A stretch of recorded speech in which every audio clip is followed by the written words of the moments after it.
Hey there, this is Neha, your chemistry teacher. Welcome back to my channel. And today we are going to discuss about the universal solvent, that is water. So without much further ado, let's get started.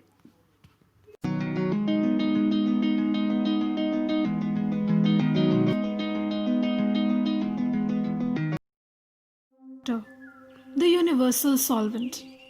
Now the question arises, why water is said to be the universal solvent?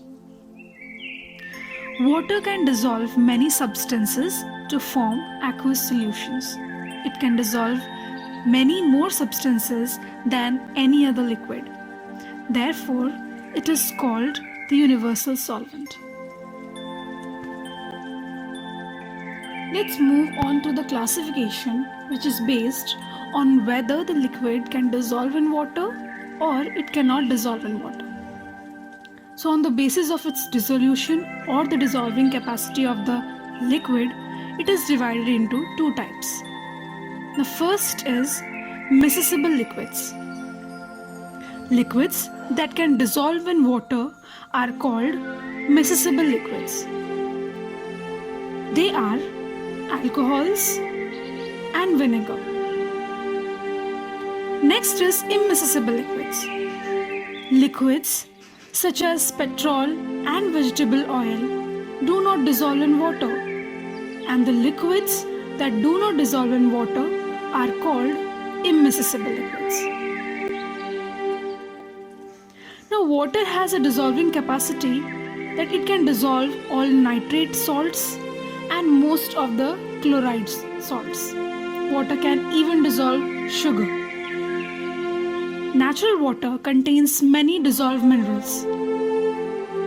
Some solids such as chalk and sand are insoluble in water. Water has also the capacity to dissolve many gases such as oxygen and carbon dioxide. Carbonated drinks contain carbon dioxide dissolved in water at a high pressure. So, when you open a bottle of carbonated drink, the dissolved carbon dioxide escapes with a fizz sound. Aquatic plants use the dissolved carbon dioxide in water for photosynthesis. Aquatic animals like fishes use the dissolved oxygen in water for respiration. Let us discuss about solutions, suspensions and colloids. First is solution. A solution is a homogeneous mixture of two or more chemically non-reacting substances. Suspensions. A suspension is a heterogeneous mixture in which small solid particles are suspended. Next up is colloid. A colloid is a heterogeneous solution in which the solute particles are larger than those of a solution and smaller than those of a suspension. Let us discuss each one of them in detail.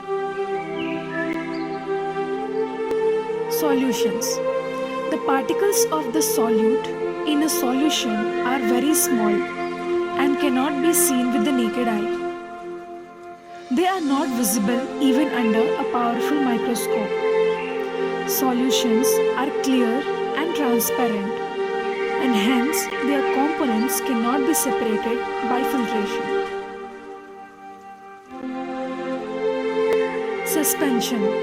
The particles of suspension can be seen with the naked eyes. The particles of a suspension are bigger than those of a solution. Suspensions are either opaque or translucent. The particles of a suspension settle down when they left undisturbed. The particles of a suspension do not pass through filter paper. Colloid.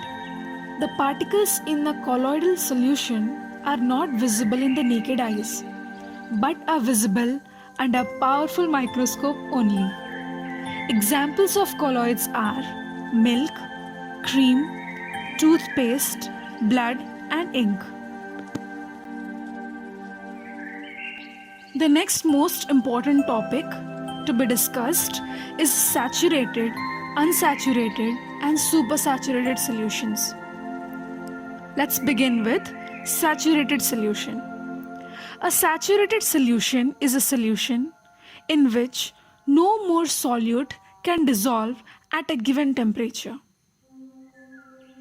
Unsaturated solution. An unsaturated solution is a solution in which more of the solute can dissolve at a given temperature. And the last one is supersaturated solution. A supersaturated solution is a solution that contains more of the solute at a given temperature than solvent can dissolve. Let's move on to crystallization. Now the question arises, what is crystallization? The process in which the crystals of a solute are separated on cooling a hot saturated solution is called crystallization. And in the process of crystallization, the solution is heated and more of the solute is added to the solution till it becomes saturated. Then it is cooled to obtain the pure crystals of the solute.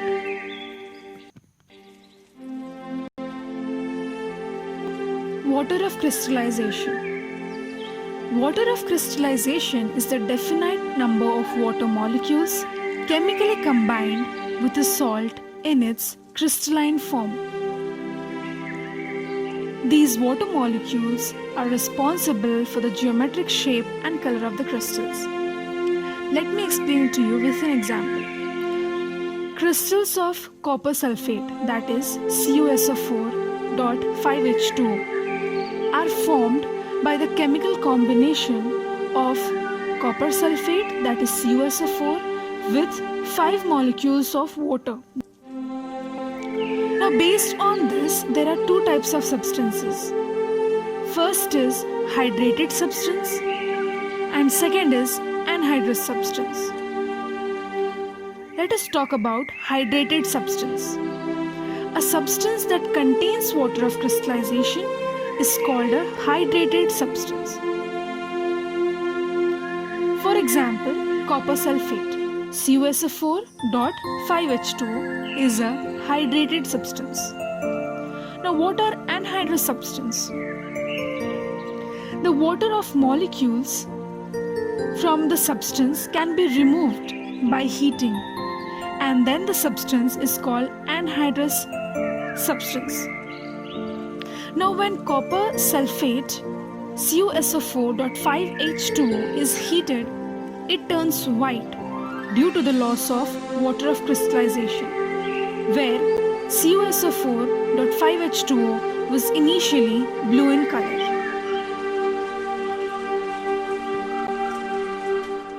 Hygroscopic and desiccant substance. When exposed to the atmosphere, some substances absorb moisture and get wet. These substances are called hygroscopic substances. Examples include calcium chloride, calcium oxide, and sodium chloride. There are certain substances which show the property just opposite to the hygroscopic substances. Now, some hygroscopic substances remove moisture from other substances and are used to dry moist substances. These are known as desiccants. Examples of desiccant include phosphorus pentoxide and silica gel. They act as drying agent. You might have found packets of silica gel in new water bottles and boxes of new shoes. This silica gel is used to absorb moisture. Let us understand what is hard and soft water. Water that easily forms lather with soap is called soft water. For example, distilled water and rainwater are soft water. But the water that does not form lather easily with soap is called hard water. Now there can be many causes of hardness of water. Hardness of water is caused by dissolved salts of calcium and magnesium, such as bicarbonates, chlorides, and sulfates. Hardness basically is of two types: temporary hardness and permanent hardness. Temporary hardness of water is due to the dissolved bicarbonates of calcium and magnesium, and it can be removed by boiling. Whereas permanent hardness of water is due to dissolved chlorides and sulfates of calcium and magnesium, and it cannot be removed by simple boiling.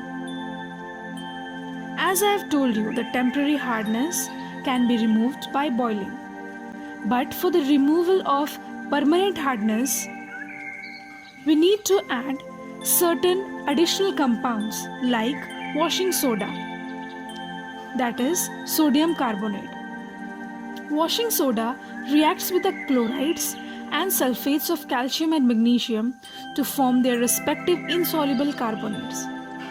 The insoluble carbonates can be filtered out and the water becomes soft. Advantages of hard water. Hard water has some advantages compared to soft water. For example, the dissolved calcium compounds in hard water can improve the taste of the water. The ions of calcium and magnesium are good for the development and maintenance of bones and teeth. They can also help to reduce heart disease.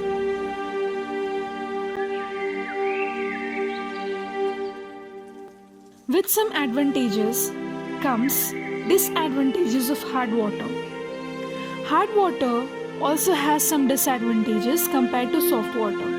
For example, hard water is unsuitable for washing. More soap is needed to produce lather.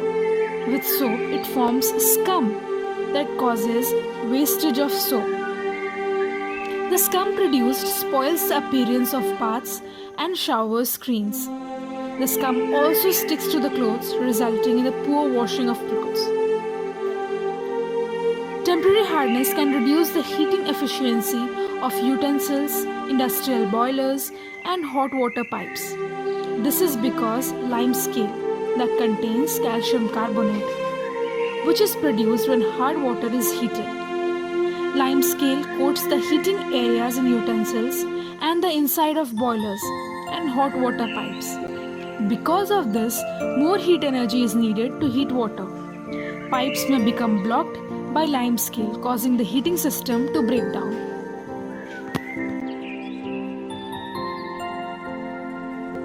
With this, we have come to an end of the chapter. This is Neha signing out for today. Thank you for watching.